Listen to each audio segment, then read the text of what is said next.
Morning. We are with the same chapter, Story of Palampur, first chapter of economics in class 9th. ठीक है, तो हम लोग आगे पढ़ेंगे। अब हम लोग पढ़ेंगे फार्मिंग इन पालमपुर। तो यहाँ पे एक बात बताया जा रहा है, लैंड इज फिक्स्ड बाय 1960, यानी कि 1960 आते आते तक वहाँ पे जितना भी बेहतर जमीन था जिसपे खेती हो सकती थी, फार्मिंग हो सकती थी, सबको इन यूज मतलब उस पर काम हो रहा था, उस पर फार्मिंग हो रही थी। There was not any single piece of land which was ideal for the farming and left over, उसे छोड़ रखा गया है और आइडियल है, नहीं, सब पे फार्मिंग हो रहा है। तो अब जो लैंड इसमें इंक्लूड किया जाएगा फार्मिंग में वो होगा वेस्ट लैंड। तो उसके बाद फिर धीरे धीरे वो भी किया गया, लेकिन अब जमीन और आप नहीं बढ़ा सकते हो। अब अगर प्रोडक्शन बढ़ाना है तो आपको कुछ ऐसा करना होगा कि बिना जमीन बढ़ाए हुए ही आपको फार्मिंग करने होंगे। तो बात होती है कि एक टॉपिक है मल्टीपल क्रॉपिंग।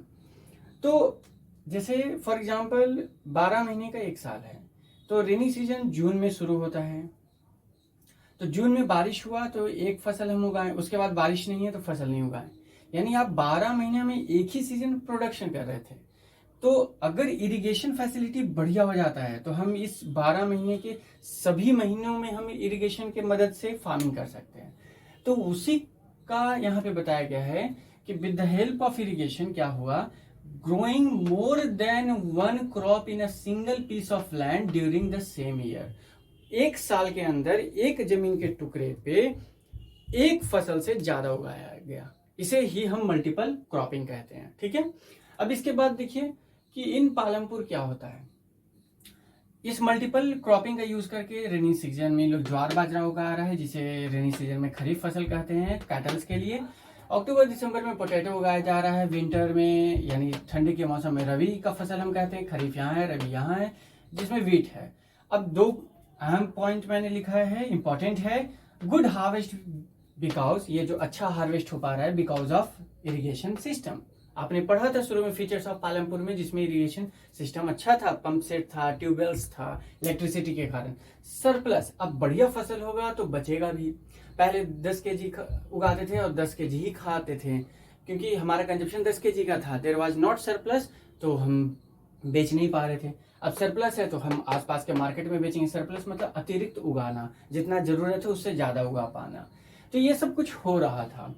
अब एकाएक अब क्या है कि अब फसल को आप बढ़ा नहीं, मतलब जमीन को नहीं बढ़ा सकते, तो क्या करोगे कि अब जो आपने मल्टीपल क्रॉपिंग भी यूज कर लिया इरिगेशन की मदद से, लेकिन अब आप क्या करोगे कि प्रोडक्शन बढ़े। तो आता है कंसेप्ट ग्रीन रिवोल्यूशन का।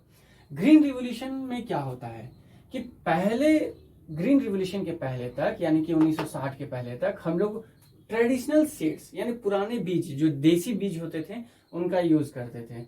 तो वो कम पानी खाता था, नेचुरल मैन्योर्स की मदद से उगाते थे, काउडंग वगैरह का यूज करते थे, और इस कारण से इसकी प्रोडक्टिविटी भी कम थी। यानी कि एक हेक्टेयर में अगर मान के चलो तो 100 केजी हो रहा है, तो अब अगर आपने ग्रीन रिवोल्यूशन का मदद करके HY सीड का यूज किया, हाई एल्डिंग वैरायटी ऑफ सीड्स का यूज किया, तो आपका 3 गुना तक प्रोडक्शन बढ़ जाएगा। यानी 100 केजी जो 1 हेक्टेयर पे होता था, अब वो 300 केजी के आसपास होने लगेगा। इतना फर्क देखा गया है। तो use of high yielding variety of seeds के आते ही, यानी 1960s के डिकेड्स के बाद जब हमने इसका यूज किया, तो इसमें क्या होता है कि इसका कैरेक्टरिस्टिक है, पानी ज्यादा खाएगा, केमिकल फर्टिलाइजर चाहिए, पेस्टिसाइड चाहिए, और इन बीजों पर ध्यान भी काफी देना पड़ता है, थोड़ा देखभाल ज्यादा चाहिए होता है इन फसलों को। फर्क क्या पड़ा, 3 गुना हमारा इंप्रूवमेंट हो गया। लेकिन जो हमारा इंप्रूवमेंट हुआ, क्या यहाँ पर कहीं कुछ खामियां भी रह गई, क्या कहीं पे कुछ गलतियां रह रही है, या फिर हमने कुछ गलत किया है, या हमारे जमीन बच रहा है? क्योंकि मैंने पहले मैन्योर्स का यूज किया, काउडंग का यूज किया है, गोबर का। अब हम वहां पे केमिकल्स का यूज कर रहे हैं, केमिकल फर्टिलाइजर्स का यूज कर रहे हैं, पेस्टिसाइड्स का यूज कर रहे हैं, जरूरत पड़ने पे इंसेक्टिसाइड्स का भी यूज कर रहे हैं, और साथ में काफी सारा पानी का भी यूज कर रहे हैं। सपोज आपके पास इलेक्ट्रिसिटी है, जमीन बरसात अच्छा नहीं हुआ, ये एक सीजन बरसात हुआ, लेकिन तीनों सीजन आपको उगाना है, आप क्या करोगे? जमीन से पानी निकालोगे, जमीन से जैसे ही पानी आप निकाले तो जमीन में कहीं कहीं खारा पानी होता है, यस, सैलिन वाटर, कहीं थोड़ा ज़्यादा खारा होता है, कहीं मीठा होता है, हर जगह पे मीठा पानी नहीं होता है। अब जब आप पानी नीचे से ड्रॉ कर रहे हो, निकाल रहे हो, इरिगेट कर रहे हो, तो 1 साल, 2 साल, 3 साल, 10 साल, 15 साल, 20 साल, 25 साल, 30 साल पानी नीचे से ऊपर आया, पानी इवापोरेट होके ऊपर चला गया, लेकिन उसके साथ जो नमक आया, सैलिनिटी आया, वो लेयर बनता गया खेतों पे। 1 साल से धीरे धीरे होते तक एक पतला लेयर बन जाता है खेतों पे, जो उसकी प्रोडक्टिविटी को खराब कर देता है। इतना खराब कर देता है कि बिना फर्टिलाइजर के जो पहले यानी बिफोर ग्रीन रिवोल्यूशन जितना प्रोडक्शन हो रहा था उतना भी नहीं हो पा रहा है। यानी अब आपको एडिशनल सप्लाई करना पड़ेगा फर्टिलाइजर का, बहुत ज़्यादा डालना पड़ेगा फर्टिलाइजर, तभी वहाँ पे प्रोडक्शन हो पाएगा। तो ज़्यादा फर्टिलाइजर का मतलब कॉस्ट ऑफ प्रोडक्शन बढ़ जाएगा, कॉस्ट ऑफ प्रोडक्शन बढ़ने का मतलब आप मार्केट में आसानी से नहीं बेच पाओगे, तो नुकसान आपका है।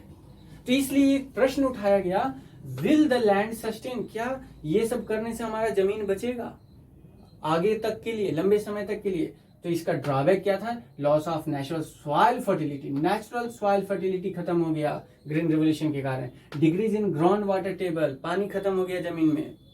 जी हाँ, आप कहोगे कि पानी तो सर धीरे धीरे रिचार्ज होता है बरसात में, ठीक है होता है। फॉर एग्जाम्पल मान लो कि इतना पानी आपके पास पहले था, आपने यहाँ तक निकाला और फिर उसके बाद बरसात आया और इतना भर गया, कोई दिक्कत नहीं है। यानी कि 1 यूनिट बरसात में पानी भर जाता है, अगर आप 1 यूनिट निकाल लेते हो तो इक्विवेलेंट रह जाएगा। लेकिन सपोज मान लो कि 3 यूनिट आपने निकाल लिया और 1 यूनिट रिचार्ज होता है, यानी आपका पानी का लेयर यहाँ से चला गया यहाँ और रिचार्ज होने पे आया यहाँ। अगले साल फिर आपने पानी को निकाल लिया यहाँ और रिचार्ज होने पे आया यहाँ, तो धीरे धीरे आपका ग्राउंड टेबल नीचे भाग रहा है ना, तो इस कारण से बहुत प्रॉब्लम है। अब एक खास बात, पूरे भारत में पंजाब एक ऐसा राज्य है जो सबसे ज्यादा केमिकल फर्टिलाइजर यूज करता है, और इसके कारण आज की स्थिति यह है कि पंजाब, हरियाणा और वेस्टर्न पार्ट ऑफ यूपी के कई सारे रीजन में ऐसे जमीन की स्थिति हो गई है कि वहां पे प्रोडक्शन रोकना पड़ रहा है, बिकॉज ऑफ सस्टेनेबिलिटी उसकी खत्म हो चुकी है जमीन की। आप बहुत ज़्यादा फर्टिलाइजर यूज़ करोगे तभी प्रोडक्शन हो पाएगा, और बहुत ज़्यादा फर्टिलाइजर जो है हेल्थ के लिए सही नहीं होता है, तो गवर्नमेंट ने भी रोक कहीं कहीं पे लगाया है। तो बेसिकली ये है आपका अब तक का, यानी green revolution, will the land sustain, यहाँ तक। बाकी नेक्स्ट वीडियोज में। Okay, thank you.